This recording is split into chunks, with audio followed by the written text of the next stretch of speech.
Studi kasus manajemen risiko perubahan harga bahan baku dalam mengelola bisnis. Manajemen risiko adalah elemen kunci dalam menjalankan bisnis yang sukses. Salah satu risiko utama yang dihadapi oleh banyak perusahaan, terutama dalam sektor manufaktur dan produksi, adalah perubahan harga bahan baku. Ketika harga bahan baku naik atau turun secara tiba-tiba, perusahaan bisa menghadapi tantangan serius dalam menjaga profitabilitas dan kelangsungan operasi mereka. Dalam video kali ini, kita akan mengeksplorasi studi kasus manajemen risiko perubahan harga bahan baku pada sebuah perusahaan manufaktur yaitu XYZ Manufacturing. Profil XYZ Manufacturing. XYZ Manufacturing adalah perusahaan manufaktur yang memproduksi komponen otomotif. Mereka mengandalkan beberapa bahan baku kunci, termasuk baja, aluminium, dan plastik. Perusahaan ini memiliki beberapa pemasok bahan baku yang tersebar di seluruh dunia. Perubahan harga bahan baku dapat berdampak signifikan pada biaya produksi mereka dan pada akhirnya, pada harga jual produk mereka. Dalam beberapa tahun terakhir, harga bahan baku telah mengalami fluktuasi yang signifikan, yang menjadi sumber kekhawatiran bagi manajemen XYZ Manufacturing.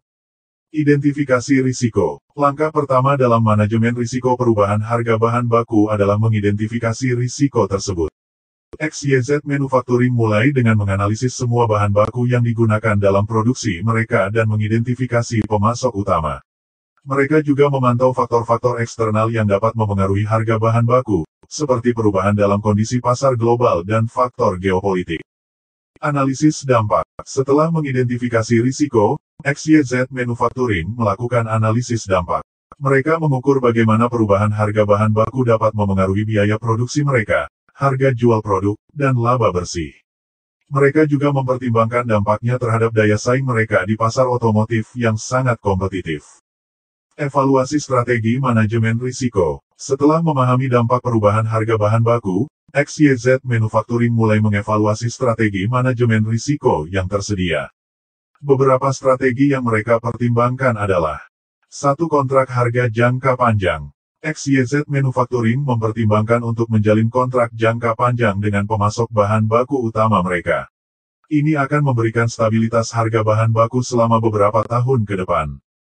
2. Diversifikasi pemasok. Mereka juga mempertimbangkan untuk berinvestasi dalam diversifikasi pemasok, sehingga mereka tidak terlalu tergantung pada satu atau dua pemasok. Diversifikasi ini dapat membantu mereka mengurangi risiko ketika satu pemasok mengalami masalah pasokan.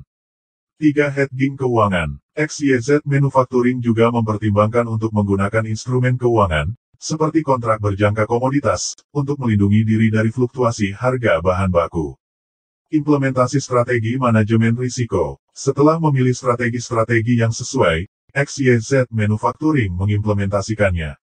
Mereka menjalin kontrak jangka panjang dengan pemasok utama mereka dan mulai mengembangkan hubungan yang kuat dengan pemasok-pemasok alternatif. Selain itu, mereka menggunakan instrumen keuangan untuk mengurangi risiko harga bahan baku. Monitoring dan evaluasi. Manajemen risiko perubahan harga bahan baku bukanlah tugas sekali jalan. XYZ Manufacturing memantau terus-menerus perubahan di pasar bahan baku, kondisi pemasok, dan implementasi strategi manajemen risiko mereka. Dengan melakukan ini, mereka dapat menyesuaikan strategi mereka sesuai dengan perubahan kondisi pasar. Hasil dan pembelajaran. Setelah mengimplementasikan strategi manajemen risiko, XYZ Manufacturing berhasil mengurangi dampak fluktuasi harga bahan baku pada operasi mereka. Mereka dapat mempertahankan stabilitas biaya produksi dan harga jual produk mereka. Selain itu, mereka juga melihat peningkatan daya saing mereka di pasar otomotif. Studi kasus XYZ Manufacturing menunjukkan betapa pentingnya manajemen risiko perubahan harga bahan baku dalam bisnis. Dengan identifikasi risiko, analisis dampak, pemilihan strategi yang sesuai, implementasi, dan pemantauan terus-menerus, perusahaan dapat mengelola risiko ini secara efektif dan memastikan kelangsungan operasi mereka dalam lingkungan bisnis yang penuh tantangan. Semoga bermanfaat.